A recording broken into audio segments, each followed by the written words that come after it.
Welcome to Gun Freedom Radio, where we engage, we educate, and we inform. Brought to you by azfirearms.com, the biggest little gun shop in Arizona. I am your host, Cheryl Todd, and we are here today with Kevin Dixie of the No Other Choice Firearms Training Company. Now, that is really a pretty interesting name. Where did that come from? What caused you to choose NOC, No Other Choice? Well, Cheryl, first I want to say thanks for having me on today with you. Absolutely. Greatly appreciate it. So No Other Choice stems from the philosophy to make sure that any kind of training we do, firearms training, any weapon manipulations you learn, any skill set you learn through training, please understand that it is an emergency pack. It is truly no other choice. So much so if the law even looks like it's descripted to give you the right to impact the human life by using deadly force, want to make sure morally you're at an option of no other choice before you ever exercise that right. So that's the mentality we teach from, and that's the philosophy we like to push forward. See, I think that's really well stated because, how often do we hear people say, well, couldn't you just have shot him in the arm, or can't you just give a warning shot? And when they're coming to Kevin Dixie's place of business and it's called No Other Choice, I think that keeps it very much in the forefront of their mind that what you're training for is to protect your life with deadly force. Is that fair enough to say? That is absolutely fair enough to say. I know different states have different laws. I don't want to speak of the particulars, but here in the state of Missouri, the presentation of a firearm alone in any kind of static or dramatic situation is deadly force, just the presentation of it. So before you even think about pulling that thing out, once it comes out, you're at deadly force already. Now, to the extent that you push that, it's going to be up to the situation and the people involved. But we want to make sure people aren't just drawing guns, using it as an intimidation device. You really have to condition the mind to understand that once I go to this firearm, and even when drawing it, there is an option sometimes presented where you to stop because the bad guy now sees, hey, I met a force I don't want to deal with. I now want to flee from this situation. And we have to make sure we are conditioning the mind to look for those type of things, even though things are happening a gazillion miles a second, but we want to make sure we're looking for those identifying factors to keep people out of legal trouble. And if you can spare a human life, why not take the opportunity to do so? Absolutely. Well, I do want to come back around to talking about the specific kinds of training that you give and the importance of just even, mental conditioning and situational awareness.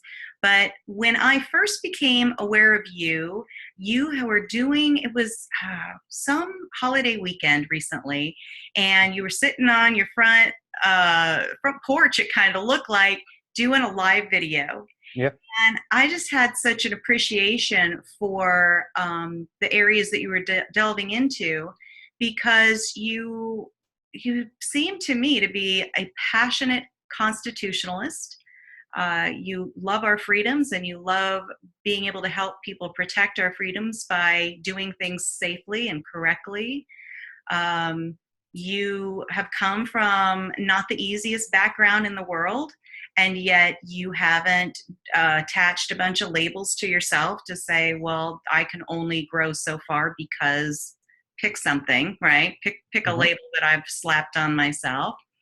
And you were challenging your audience, I felt like in a very effective way, to look at their own circumstances and to not just pigeonhole themselves into a political foxhole or any particular mindset, but to explore the world around them free of labels and restrictions. And I love that personally. You see behind me, I've got a gazillion books on a gazillion different topics.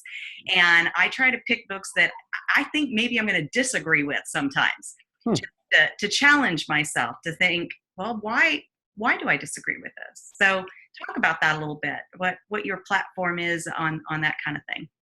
Well, when we think about, I think that a lot of people, even when you speak of pigeonholing mentalities and compartmentalizing people, we think of gun people as a culture sometimes, unless you're in it.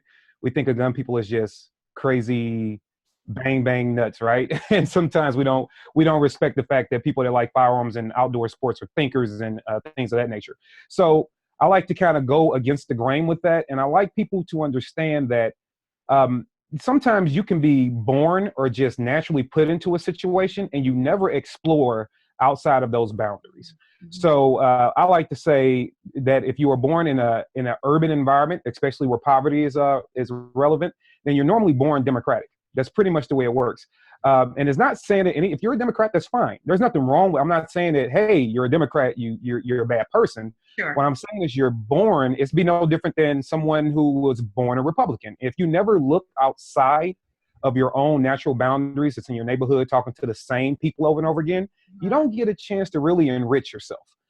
So even though I come from an environment that was impoverished, it was Democratic controlled. St. Louis City is still a Democratic controlled city. It's like, how do I challenge people once I get their attention with a firearm? How do I challenge them to even understand why this object, this thing with a slide and all these bells and whistles on it, why is it really important? Are you just looking at the tangible object that has a cool factor to it?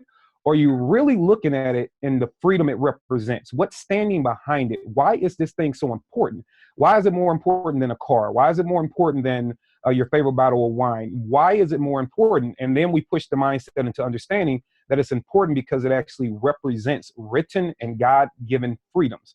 So you should understand what's behind it. So every time you depress a trigger or you learn a new technique or we teach you a new skill, you are literally in the celebration of freedom every single time. And so to bask in that and then to challenge the world outside of you brings you to a place where you can say, wow, through a firearm, I've now been exposed to these different areas of life.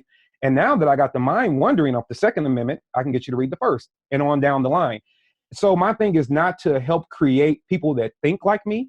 I just want to help create critical thinkers where we can all explore different things and challenge. And if you want to come back and have a debate with me, awesome, because now you're thinking.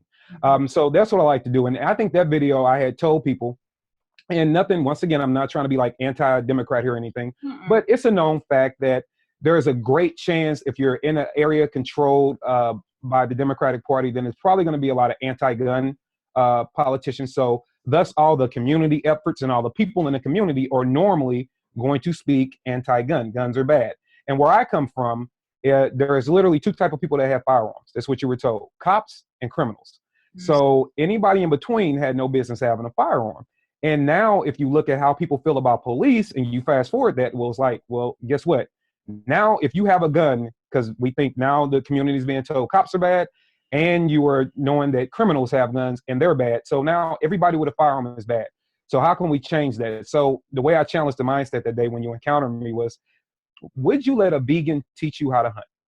That's right. I remember that now. Yeah. You're exactly right. And I thought, now that is an interesting concept because they have no buy-in whatsoever to the hunting, any part of the hunting process, except that if they realized how much of their conservation dollars Oh, yeah. go towards come from hunting. But yeah, so why would you talk to somebody that is completely outside of that world, right? Right. And take advice from them or get their take on anything because you're going to get a biased slant. So why are we then in turn allowing anti-gun people to educate us on firearms? Mm-hmm. Who can better understand and explain what an individual with a gun is feeling when they have it, whether they're using it for good or bad, more than people that live and breathe this every single day?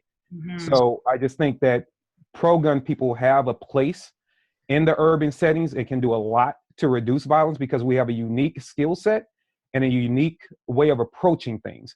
And then once you mix that in with the mentorship and showing positive, being a positive role model and things like that, you're actually changing things more so than just gun training. It's mental conditioning. If I can show a 16-year-old, 17-year-old kid that I'm a guy with a firearm that's a professional trainer, I'm on YouTube videos with all these great guys that he probably sees every time he clicks on the channels to look at the cool guns, and I'm behind the scenes at these gun manufacturers and I'm introducing them to new products, then it takes them away from, oh, so you don't have to be a criminal. You mean to tell me I can just come shoot a gun and have a good time and I don't have to be a tough guy to do it? No. So, and then you're able to be a role model, right? He's able to look and say, well, he carries a gun every day, but he's still a family guy. He's got kids and he cuts grass and washes cars and comes hangs out with me. So we can start changing what a gun guy is to people. Therefore, if somebody does tell them, hey, guns suck, they can be like, well, you know what? I can't agree with you now because I know a few people that are great people that happen to be teaching me the right way with firearms. So it's a way to work inside out. And I think it's a new approach, and I'm just rolling with it and trying to get it done. Absolutely. And I think that's well said. And just the whole idea of mentoring people into firearms training, back, I don't know if there was still gun training in any of the schools when I was in school, but when my husband was in school, that was part of the curriculum. It was just like home ec or something like that. They had firearms training here in Arizona. And it was as normal as anything else. And so slowly, as they, pulled firearms out of, tried to anyway, the mainstream thought process and made it where not even just in Black communities, when impoverished communities like you're talking about, but in a lot of communities, it's like, what's wrong with you that you have a gun? Well, now we've got a bunch of people that are completely uninformed and would have no idea how to not hurt themselves if they encounter a firearm. And so, to try to mentor people back into that world and even mentor people into hunting. I've never been hunting in my life, but I understand the conservation element of it and the all the things that families learn when they go out in nature together and hunt together and that sort of thing. And we're actually facing, from what I understand, the demographics of the average hunter is getting older and older. People, and if we don't start, feeding into the younger generation, a big portion of our hunting community is going to age out. So if we said that about the gun community, whatever that is, I'm sure some people would jump up and applaud. Oh, yay, they're going to age out and then this thing will take care of itself. But they don't understand the other side of it. They don't understand the consequences. If we don't have hunters and we don't have those conservation dollars, that's going to wreak havoc on our wildlands and that sort of thing.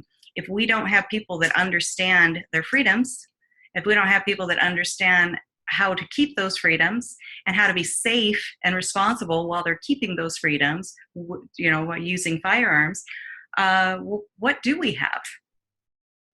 Yeah, you have an opportunity for chaos and the loss of those freedoms. It's funny that even when we think of mentoring, I think I would love to be able to go into our local schools. So what we do is the best thing I can do, I can't teach them. So I adopt a classroom every year. Our company adopts a classroom and we supply the kids with, fun games. We might go on field trips with them or financial dollars like, hey, the teacher needs a laminator for a classroom, to do something cool, or they need crayons, or a kid doesn't have school shoes. We've given away bikes for good behavior. So we try to do those things to encourage the kids. There's a couple of videos I have out now on my page where we're actually in a daycare teaching the Eddie Eagle program and a little bit of a program I designed. So we're in a daycare, and I even had my son, who is about to turn 11 years old, and he's been training since he was 4. He is actually a junior instructor, and so he goes in with the kids with me, and he was helping teach the kids. So now I have a 10-year-old helping teach 5 and 7-year-olds.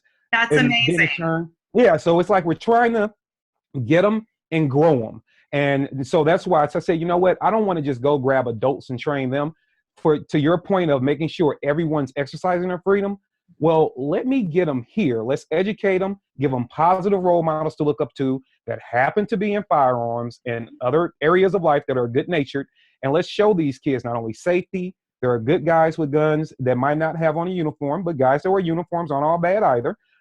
We can bring them up and show them, I can be safe, I can be cool. And my son, was the biggest thing in the world for him when he was like, I'm going to be teaching now. It was like so awesome for him. He was so excited. And it's like, yeah, man, I'm going to bring you in and you're going to teach, because I've been having him teach kids for a long time. It was just in an informal setting. And he was definitely ready. So he goes in and the kids are looking at him like, wow, like we're learning from a peer. And, and then the mind develops and learns better from a peer. Yeah. And then I'm there to support them. And it's like everybody left happy. I had so many parents sending me emails, thanking me. They never would have thought of doing something like that. So, we want to make sure we're impacting everybody. So to the school point, not to ramble, even going into the daycares was great because we can bring those kids up. I'm using a 10-year-old to teach 5-year-olds. I'm learning every time he teaches somebody something because I'm loving the way he interacts with the kids. He's learning from me because he's like, oh, cool, I want to keep doing this. I like this now, Dad. So then when he turns 17, he's teaching his peers. When he turns 21, he's teaching his peers, and so forth and so on. So we want to develop a nation of people that can help keep our freedoms alive. That is so beyond awesome. I seriously, I wish that people will listen to this and steal your idea. Yeah, they should. Because they should. So just think what that has done for your son and the mindset he has about himself. He now understands that what he does, how he speaks, his behavior is influencing others. Mm-hmm. And then when others want to do what he's doing, then they're going to get that same mindset. This is brilliant. I love that. So getting back to the actual curriculum, if that's the right word, okay, with your training, what kind of training do you do? What kind of mental conditioning do you want to talk about that's important? And if people aren't like where they can come to your classes, what would you suggest for us to do? Okay. So as far as no other choice in our curriculum, we definitely do a ton of work with handguns and rifles, modern sporting rifles. We do work with shotguns, and the only thing we don't have a large access to is long distance. Here in Missouri, we really don't have a lot of places to really stretch out, so I'm kind of handicapped to my environment. But we do have affiliate instructors that will come in and they will, help teach those classes. But any platform of a firearm you have, we will teach you how to run it. As far as what we do the most of is going to be handgun and rifle. It's just the most popular. Handgun, we normally are running people through everything from your basic concealed carry class or your basic just safety course, all the way up to what we call our Evolve series, and it goes to the mental conditioning. We don't do advanced because I think when you say the word advanced, it can be kind of demanding. It makes people feel like I'm not ready. I'm not ready. So I have been telling people for years, no, I want to evolve you. So we call our courses Evolve. Nice. We evolve the shooters. So we can have Evolve 1 through Evolve 5. And depending on which level you're in, whether it be carbine or a handgun or shotgun or whatever it may be, the curriculum changes. So Evolve 1 is just getting you used to the commands, the stresses, what you're going to encounter in real life, the manipulation of your firearm, things you really should understand besides standing at a static range and shooting at a target that's not moving. Mm-hmm. Getting you just the general gist of what you're going to encounter. And then we climb up the ladder and we get you to getting in and out of vehicles and how to engage if you're getting out of your car at the grocery store, how to get your family safe and things like that. And with the rifle, pretty much the same thing, except of course we'll work on some team drills, communication, how to understand how to switch firearms if one goes down, how to immediately let that go, get to your secondary firearm. The mental conditioning that we do in every class, we always start with no other choice. We always talk about that first.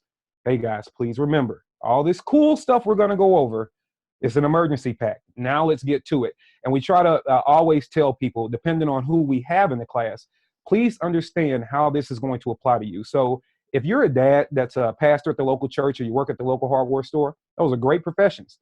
Just please understand that you're going to feel, if I did a good job, you're going to feel overwhelmed, but you're also going to feel empowered. You're going to feel like, wow, I have better control. I'm better at this thing now.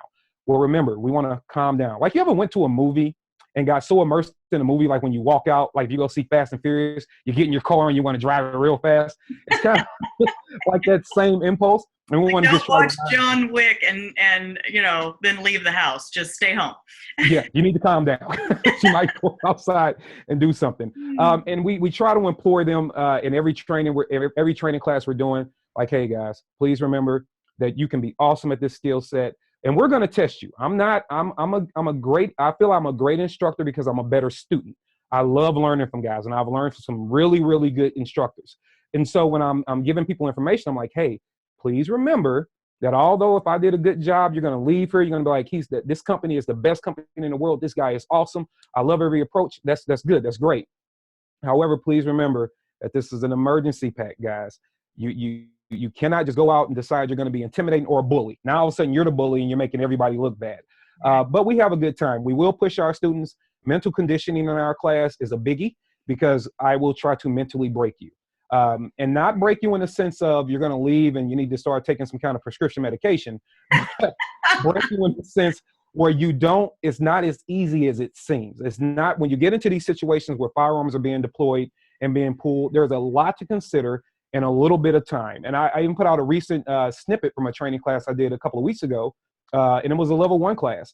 And I froze the shooter. I gave him, there were so many stressors that was literally less than 10% of what you would have in real life. He froze up, and I had him talk about that experience. And he shared it with the class, and I recorded it, and it's out there for the people to look at. And he admitted it was just so much going on. I couldn't keep up. And that's what people have to understand. Yeah, it looks cool when you're watching your favorite YouTube videos and these guys are doing all this awesome stuff with guns. Consider their level of training, though. And you need to get to that level before you think you can just go out in the world and perform with a firearm. What I would recommend for people that can't get me is you should request me. I think that's one thing. I love it. I would definitely, no other choice. We have been on the road and we would definitely come on the road. Not only to do firearms training, but if it's all about the logistics. All you have to do is all the information to be up. You just contact us. It's all about the logistics. We make that make sense, and we'll come out and do training along with not only the firearms training. If you want to do, like I said, if you're out of town and you want to do long distance stuff, I will probably have to bring somebody in. But besides that, we can pretty much work with you. If you want to even have someone just to come in outside of training, or you would like for us to come in and you want me to speak to an audience. There's an audience of people that you want to hear the message of how I present, what I think about the Second Amendment, and how we can all make it better. We're more than willing to do that too. So not only training and fighting conditioning, we also want to help condition the minds to build more people that believe in the Constitution and freedom. So we will come out, we'll get you sweaty and muddy training, and then let's sit back and beat your brain up and get you to being stronger there too. So we'll do it all. That's fantastic. Now, do go ahead and tell folks who just listened audibly and don't watch the video, tell them what your website is, because I think that's just getting built up, right? The website, and how to find you on Facebook and Instagram and all that. Sure. So if you want to find us on the web, and please be friendly with the website. It is just up. We're having a big launch of it on July 5th. I think it looks great already. Oh, thank you. It's nootherchoice.net. That's nootherchoice.net for the website. If you want to find us on social media, you can go to NOC for No Other Choice Firearms Training on Facebook. It's also NOC Firearms Training, all one word, on Instagram. And if you want to find us on YouTube, it's just NOC for No Other Choice Firearms Channel on YouTube, and you can catch everything out there. So those are all our platforms. And on Twitter as well. It's just NOC Firearms Training on Twitter, which I'm trying to start really dabbling into. It's a new one for me, but we're on all the platforms. And please, I can't implore your listeners enough. Reach out. There's nothing wrong with sending me a private message, anything like that. Oh, you can always give our office a call too. We're expanding. I'm happy about that. So Awesome. I don't have everything remembered here, but our phone number is area code 314-699-4466 if you want to give us a call. So please, I can't implore people enough. Reach out if you want training in your area. Awesome. If you want somebody to come speak to you or an audience you have, awesome. If you want to chit chat with me like me and Cheryl are doing today, awesome. Just reach out to us and let us know. We're willing to do any and everything to help good people. That's fantastic. Now, I do need to start wrapping up, but I wanted to touch on something that is, topical. It's the topic of the day. The verdict has come through on the Philando Castile death, trial of the officer. And I don't want to just dive in and just, start hashing about what we think, was it, a good shooter, a bad shooter, anything like that. Personally, what I've heard is people are shocked that the officer wasn't held responsible for something. But these kinds of things become so polarizing that it becomes difficult to even talk about. Because, I have friends, we have a lot of friends in the law enforcement community, and some of them, they're so fraternal, and it's a beautiful thing to be, so connected with their community, but they can't hear anything other than everyone who's ever gone to police academy needs to have a halo and wings, period, end of story. And if you're not 100% pro police officer, no matter what, then somehow that makes you anti-police officer, which nothing could be farther from the truth for me. But, then there's people on the other side, the public side, that are saying, almost the same things. Like, you can't even suggest that maybe the person, whoever it was, Philando or whoever it was, could we learn something from this? Could we examine what happened as best we can and say, if we could rewind and he wouldn't have said this or wouldn't have done this or whatever, could it help save lives in the future? I want to be able to do that and not sound like I'm victim blaming, blaming the guy for being dead because it's his fault. I want to engage in critical thinking like you were challenging us to do earlier, and just try to look at it. And from a trainer's perspective, is there something we can learn from this and not, risk that somebody's going to be able to pigeonhole us and say, yeah, I knew they were pro-cop, or I knew they were, what I'm saying? Is there something from a trainer's perspective that you could talk about the situation to the best of your knowledge that could potentially save a life one day? Because we'll have remembered somewhere in our mind that Kevin Dixie from No Other Choice Training said, maybe this would have made it different. Yeah, absolutely. And just to quickly lead into it, it's one tip I teach my students in my concealed carry class that I believe would have helped. But I would say this. I tell people all the time, I am pro law enforcement. It's something we have to have in this country. I am pro law enforcement, and I have guys on my team with the No Other Choice team that are cops that work with us. I worked for the St. Louis City Police Department for almost a decade of my life in the prisoner processing division. So I built a bond with a lot of these guys, but I am more pro-justice than anything. Yes. So when something unfortunate happens to one of my citizens, that takes precedent over everything else, second to none. Yes. In this young man's incident, which I'll say a murder, it was bad. But in that situation, 2 training tips, and one would be first for the officer that was involved. I mentioned earlier in this conversation that even when you present a firearm, there might be a moment for you to make up your mind if you really have to depress that trigger or not. I don't think he took that opportunity.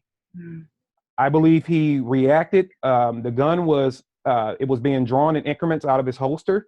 From what I've seen on the video, the best I could see it, he was drawn in increments as they were exchanging dialogue, and it immediately, when it came out of the holster, it went, a foot or so away from the gentleman, and he fired 7 shots into the car at the rapid concession.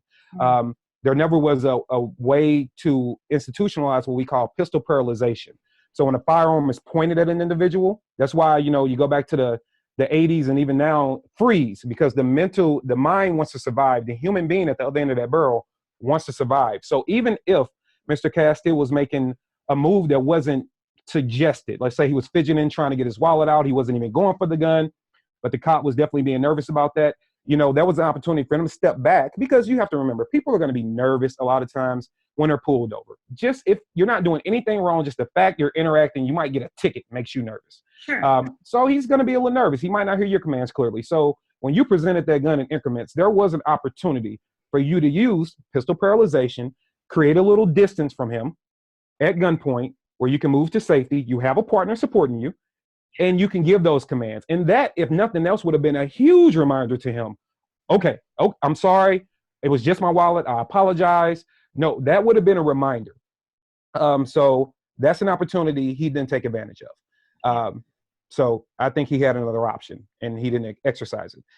To gentlemen that will be the drivers, or ladies that will be driving the vehicles. So I've often taught my students that, understand things in their complexity, but be able to execute them with simplicity. So the complexity of a thing is that communication with an individual starts before you ever make verbal contact with them. So when an officer is pulling you over, everything you're doing physically is communicating with what kind of encounter they possibly can have. And we have to be understanding of that. They do have a heck of a job to do, and we have to be understanding. But I always recommend that you pull your vehicle over, whatever your state laws are, safe to the right normally, but add a few extra things to it. And this isn't just for a particular group of people. This is for everybody. Let's pretend the conditions are dark, okay? You pull your vehicle over, cops have code 3 lights or whatever system they run on top of their vehicles. You have something that's minute but very similar. It's called your hazard lights, right? Everybody pays attention to hazard lights if you see them. Cut them on. Okay, yeah, he's got these big, fancy, flashy things. You got these little amber blinkers. Cut them on. Disable your vehicle. Turn the ignition off. Place the keys on top of the vehicle. Let any obstruction down. Let all your windows down. If you have a sunroof, let it back. Illuminate the inside of your vehicle so they can clearly see everything that's going on in the vehicle. Once you've done those things, I personally wouldn't want you reaching for a license or anything like that. Hands at the 10 and 2, grab onto that steering wheel. My recommendation, even if your state law doesn't require it, is when that officer gets to that vehicle, because you've done a lot of great talking. Think of everything you told them. You don't mind people looking. You've illuminated the inside of the vehicle. You've removed any obstructions by being your windows, especially if you have window tint. And you've locked your arms still, and you disabled the vehicle. You're not going anywhere. You're not running from them. You probably don't want a confrontation. You're sitting still, and you don't mind people paying attention. This is probably going to be a better stop for him than what he originally would have walked up to. Once he or she gets to your vehicle, hey, I'm Officer so-and-so with the X and X Police Department. Do you know why I stopped you? Officer, what I want to inform you now, which is pretty what Mr. Castile did, what I would like to inform you is that I have a valid right to carry the firearm, whether you have a concealed carry permit or your constitutional carrying. There is a firearm in the vehicle. Make sure these extremities remain perfectly still. This is the only muscle moving, period. And you communicate that. You hold on to that steering wheel. Once that officer from there will give you directives, but you want to tell them, because you're in control of that stop too. Hey, officer, how would you like for me to proceed? And then you'll get instructions. So how do we prevent accidents or miscommunication happening from that point forward? Here's a couple of tips. 1, listen to what you're told to do. Just cooperate. 2, I am right-handed. Majority of people are. So 9 times out of 10, my gun is going to be to the right side of my body. Well, when you're communicating with that officer, you have a firearm. I want you to verbalize the gun is on my right hip or it's in the glove box to my right. Give him a direction of that gun, just using this muscle, never these. Give him the direction of the gun, but especially if it's on your body. Hey, officer, the firearm is on my right hip. This is all in the introduction of you have it. He'll say, okay, I still need to get the information, however it may be. But although my gun is on my right hip and a lot of men carry their wallets in their right pocket, their right rear pocket, my gun is on my right. So for misdirection, I always keep my wallet on my left, in my left front pocket. That's where my wallet is at all times. So if I communicated to the officer the direction of the firearm, I'm locking eyes with him so he can see that I'm paying attention. His eyes are focused, I'm focused, and I'm letting him know. I am now reaching to my left to present the information you requested. I am reaching to my left, officer. I want to remind you, my firearm is to my right. I'm going to grab my wallet. I want to remind you, officer, I'm reaching to my left. I'm going slow. I'm very methodical. Once I present the entire wallet, no digging in the car, present the entire wallet, then I want you to turn, stick your arms outside of the window and dig through the wallet outside of the vehicle. Both of your arms are outside the vehicle. Your torso is turned. The gun still should be pinned against the center console. He has full control of you if he decides he needs to grab onto your arms or anything like that. But while your hands are busy holding onto your wallet, presenting the information, how can you ever be accused of reaching for anything? So I think that tip will really help people. So long story short, communicate physically before you ever have the verbal.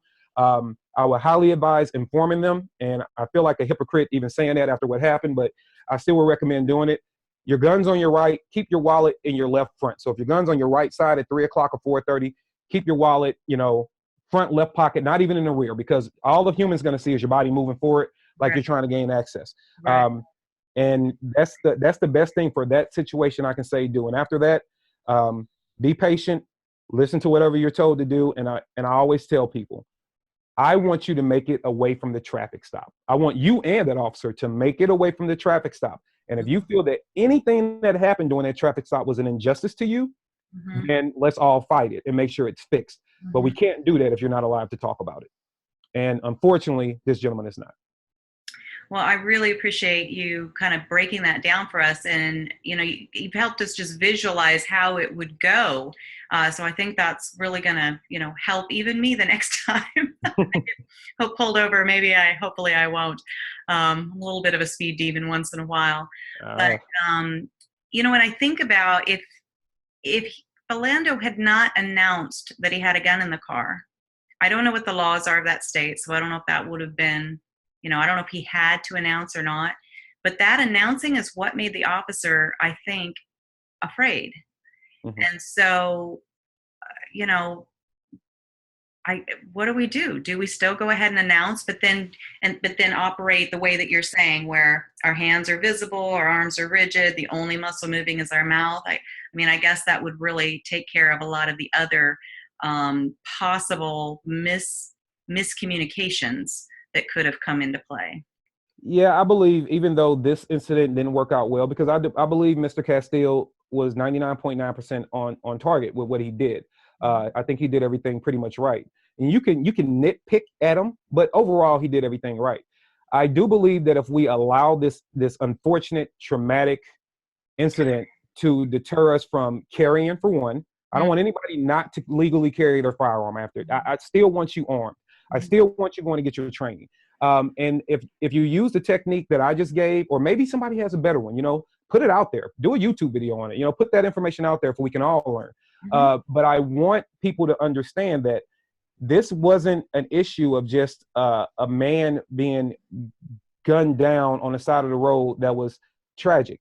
This was an unfortunate incident that I feel personally attacked everything we stand for in the two-way community. It attacked even our Second Amendment rights. I should be able to inform you that I have a firearm in a responsible, respectful manner, and it not be that alarming to you. So why is it? And I agree with you. I believe the officer was a little jumpy, but why? What about the firearm made you so jumpy? What does that say about our culture? So in a state where they have pretty decent gun rights, that shouldn't alarm you that much. And I think that's what's open, that opens the dialogue to race. And I think that's why people start throwing it in there. Was it because of his skin tone that all of a sudden, coupled with the firearm, you became jumpy? And even if that wasn't the case for you, you've opened that dialogue. So that's what I mean by now you've caused harm to the Second Amendment. So I don't want people to take this unfortunate incident, as traumatic as it is, and all of a sudden be fearful of exercising their rights, because we can't allow the actions of this man or any other man to hinder us in our growth and to hinder us from chasing our freedom. So I don't want anybody being deterred. Matter of fact, in the state of Minnesota, and all over the country, we should be flooding concealed carry classes. We should be flooding training classes, and we should be going to instructors that are not only teaching us, that are competent, that are understanding. I want you to not only instruct me how to operate this firearm, instruct me how to survive encounters with it, even when I'm not using it. And that's what we have to get to. So if you guys want to, if anybody wants to change that, sign up for a class, take training, open dialogue, have these conversations so we can make sure that our community, whether it be the Second Amendment community or our African-American community, no community is forced to submit to the actions of any system or any man. And we need to make sure we continue to push that forward. Amen. Couldn't say it any better than that. Kevin Dixie of No Other Choice Firearms Training, thank you again so much for taking all this time to be with us here today. And just as we close out, tell folks once again how they can reach out to you, maybe your phone number again, or your website that is almost 100% up and running. Yes, the almost 100% website is No Other Choice, all spelled out, all lowercase, .net, nootherchoice.net. If you want to find me on Facebook, a couple of different ways to do it. It's NOC for No Other Choice, NOC Firearms Training. You can also look up Kevin Dixie. My last name is D as in dog, IXIE, on Facebook to find me there. If you want to find us on Instagram, it's NOC Firearms Training, all one word. And the same thing for Twitter. And for our YouTubers out there, you can find us at NOC for No Other Choice Firearms channel on YouTube. And stay tuned in, because we have a lot of great things coming up we didn't get the chance to talk about today. But I would love to be back on to tell you about a great community event we have coming up August the 5th that's open to the public to do these exact things, including we're going to do live mock traffic stops with a couple of police officers, where we're actually putting the civilians in the role of the cop and the cop in the role of the civilian. And we're going to walk everybody through it in a controlled, safe environment, while also attacking things like mental illness, finances, opportunities for children, school enrollment, mental conditioning for adults. We're offering free firearms training for all the families that show up, free childcare for the adults when they come. It's a great event. I can't wait to talk about it more. Absolutely. You are 100% coming back here, and then your website will be 100%. So it'll be like 200% all the same. Yeah. It'll be all up, all the percentages. I love it. Thank you again so much, Kevin Dixie. No Other Choice Firearms Training. Bye-bye. Bye-bye.